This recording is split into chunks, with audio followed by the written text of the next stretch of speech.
Time sure does move fast, doesn't it? Let's go! When it comes to Roblox, I've noticed that there's not really a shortage of nostalgia. When Roblox started out, the platform was mostly certainly based off of building block toys, with brick sound effects and its large focus on building. Roblox, what will you build? As the game grew more and more in popularity throughout the years, the platform gradually moved away from the style to the metaverse we have now. Due to this drastic change between old and new, the old Roblox aesthetic is generally easy to spot, being denoted by the sound effects, the music, and the large use of plastic surface textures. As Roblox's whole rescripting engine and whatnot has gone through several changes throughout the years, older games have become extremely prone to breaking and becoming essentially inactive skeletons of their former selves. Since these games were mainly created in 2007 to 2014, the kids who played and loved these games grew up to become developers themselves, and are now able to recreate said games in modern day. And so we get the somewhat recent wave of remakes in the past few years. In terms of rescripting or remastering games, that's been happening for a while already, but full-on remaking games has been a relatively recent wave I've seen. And just for the record, in order to make the rest of this video smoother, I'm just going to explain the difference between a remaster and a remake right now. Alright, so a remaster is basically fixing the game. You make it look cooler, and you make it play smoothly. Basically, there's minimal changes, but a remake, you're remaking it. You're recreating the game from scratch. You're putting a new spin on it, and you're making it more appealing to modern day audiences. You're basically building the game again from the ground up. I think that these Roblox remakes that have been popping up recently have been of particular interest. Like I said, they seem to have popped up in a recent wave, and a good number of them have picked up a decent player count. Project Lazarus is the most notable example, with it being a remake of the developer's own game from a decade ago. Zeppelin Wars is another solid remake. Albeit not as mainstream, it's still able to be innovative as well as faithful to its source material at the same time. But the game I prefer focusing on today is a rather lesser-known contender, The Undead Coming. Probably because I already made videos on the other two.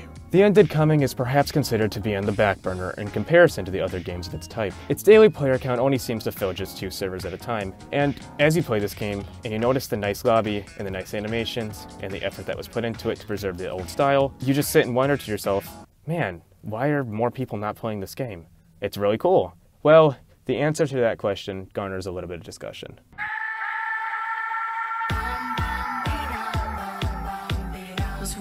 When I said that I found the recent wave of Roblox remakes to be interesting, I didn't initially mean that because I grew up with these games and I'm just wearing the rose-colored glasses and I get a f***ing massive nostalgia boner when I see them. No, that's not the case at all. In an idealized version of a Roblox remake, you have developers that are faithfully retelling the memories of their childhoods, and in return, you have people that are willing to listen and reminisce on their nostalgia as well to help form their audience. But the reality of it is far different.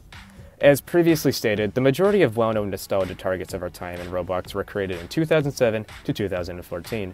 Life goes on, people change, and now the vast majority of the kids who grew up with these games are now old as fuck and don't play Roblox anymore. However, this also means that some of those kids who grew up playing old Roblox games have went on to become Roblox developers themselves, and also just so happen to have nostalgia goggles for their childhoods. So with this in mind, it can be understood that Roblox remakes aren't actually made to appeal to the original players at all, as that demographic doesn't exist. The only OGs that are involved in the remakes themselves are the developers, who, when all things considered, are actually retelling their idealized version of their childhood memories to a completely new generation. Or, at the very least, a player base who's never played the original game. The Undead Coming, for the most part, can be considered a faithful retelling of the past, and while this is sweet and all, there are problems with this. I better get human at least, come on, at least. I got zombie last round and I kinda just went on my phone for half of the round. Yeah, if I get zombie, I'm just gonna play Clash of Clans, that.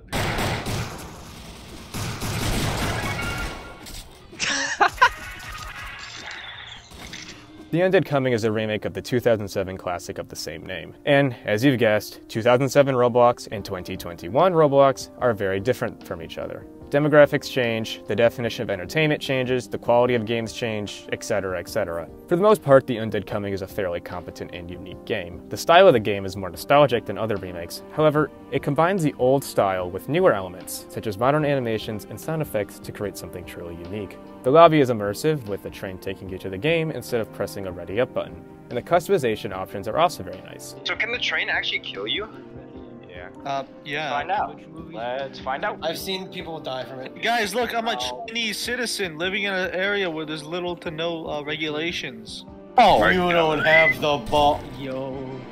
By combining old and new, the game is able to appeal to new players' eyes without alienating them because they didn't play the original. And that truly does mean a lot because you have to acknowledge that games from 10 years ago are not as polished or as fun anymore. Seriously, a lot of them are kind of boring looking back. So, with all these good changes considered, what's wrong with this game? Well, the blaring problem stems from an element of the game that was not changed: the zombies. In the original game, zombies were extremely grueling and boring to play. The humans got to stress their asses off trying to survive the horde, and the zombies just did nothing except throw themselves at the humans over and over again until they ran out of ammo. This is for Dr. Loomis. Quite possibly the worst element of the original game was that there was absolutely no fun to playing zombie. This problem is still unchanged in the remake. Granted, this issue is not exclusive to just this game. Reason to Die struggled to deal with it forever, and that's partially why the game started to fall apart near the end of its life cycle. We live in a time where asymmetrical games have reached new popularity. Asymmetrical meaning that both sides do not stand on equal ground. Games like Dead by Daylight were able to pull off this element relatively well by making the killer side of the game, which would normally be considered not fun, engaging and unique, although there are still some issues. Rainbow Six Siege was also able to pull off this aspect of asymmetrical teams by making the defenders and attackers extremely different from one another. The Undead Coming, however, lacks any sort of unique or fun qualities for playing as a zombie. And the game seems to directly acknowledge this because you don't get to choose to spawn as a zombie before the game starts. It just randomly picks a handful of unlucky people at the start of the round. Whoever gets put on the zombie team at the start of the game has one main strategy: run at the humans over and over, dying constantly until they run out of ammo. There's absolutely no brains to it at all, really. One zombie means absolutely nothing when put up against one survivor. And it's especially worth considering this when the survivor team greatly outnumbers the zombies. Anyways, so after dying over and over again, you'll get a chance to maybe spawn as a special zombie. These special zombies suck, though. The only decent ones are the crawler zombies and the tank zombie. And I'll get to the tank zombie in a second, don't worry. That guy is a problem for the game in itself. Alright, so the special zombies consist of a crawler zombie, a football guy, a boomer, and a spitter. The crawler is essentially just the same as a normal zombie, except it's faster and a little bit weaker. Nothing unique there.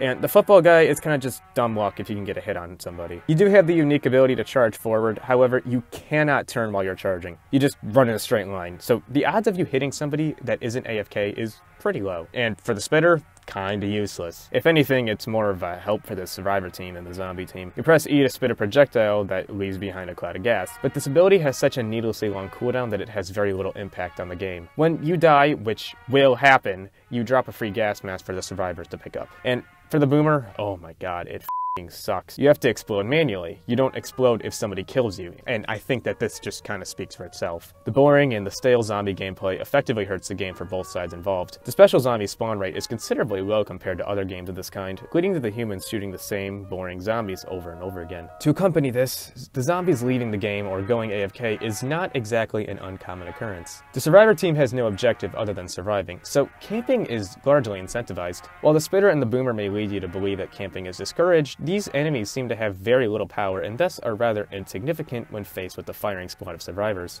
The only zombie that seems to have any measurable impact on the match besides the crawler is, in fact, the tank. And the addition of this enemy is, may I add, bad for the game's health overall. The tank, in the game's own words, will spawn when the zombie team is losing, and it's definitely a crutch for the zombie side. The tank is faster than the survivors and can beat the absolute out of all of them. There really isn't much of a counter other than just working together to kill it as fast as possible, and it immediately breaks the flow of the game in order to give the zombies an advantage. Don't get me wrong, zombies need a little step up, but giving them a crutch is definitely not the way to go. The game flips on its head from the zombies eating to the survivors eating and it just doesn't feel very organic. I think that zombies should just get a buff altogether. There's only one saving grace to playing zombie: the promise that you'll get additional bricks if you kill all the humans. All the humans. Please keep in mind that the last human gets a speed boost.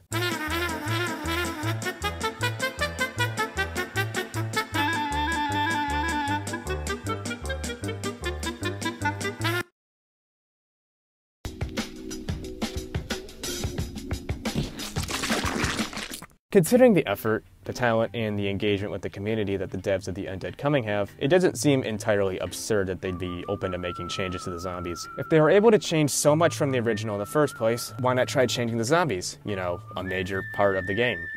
For starters, I like to say that while we're riding the train, give us a screen where we can choose whether we're spawning as the human team or the zombie team, and maybe give us a little thing that says, you get extra bricks if you volunteer to be zombie and stay until the end of the game. In terms of actual gameplay, the zombies need to be stronger. Just as survivors can customize our loadouts, zombies should be able to as well. You should be able to equip which zombie that you'll spawn as, and this will be the zombie that you play as for the rest of the game. To prevent too much imbalance, fallen humans should only respawn as normal zombies, or red shirt zombies. Also, throw in some unlockable abilities, some skins, whatever.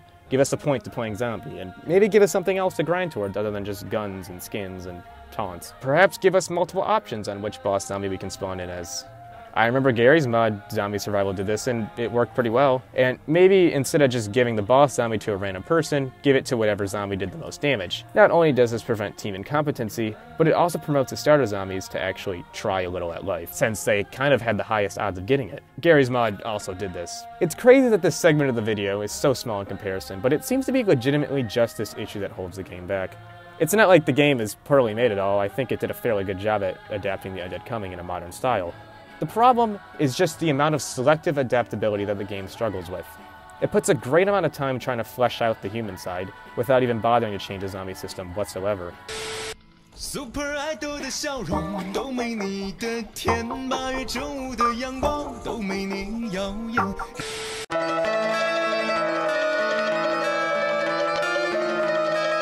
When looking at a Roblox remake, the point of it is not for old people to bury their noses in their past. It's for players of all sorts to get a glimpse of what the past used to look like through the lens of today. What was directly done 10 years ago cannot be done today. However, the childhood feelings of fun can be emulated by adapting the source material in today's environment. The Undead Coming serves as a palpable example to this theory, as what was changed worked, and what was unchanged did not work. This does not initially mean that the game must jump the shark from the source material in order to succeed. It just means that the old must be remade with the past in mind. The reason why I made this video was not to pressure or stress the developers any further. It was to acknowledge the effort that the devs have already put in and the potential that the game has because of it. Once again, the time and work that has already been put into certain elements of the game clearly demonstrates that change can happen, and that's why I wanted to bring it up.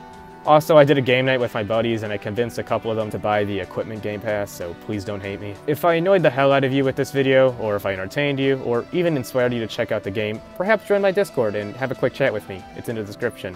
I'm always open to talk, unless I'm busy. And now that this video is done, I can get back to the other video I was working on. Anyways, thanks for watching. If you liked the video, subscribe, share the video so that more people see it. Love you. Goodbye. I'm literally inside of a f***ing box right now, dude. Shit's crazy. Yeah, I'm in a box. And I filmed a Roblox video, or recorded one. Let's go.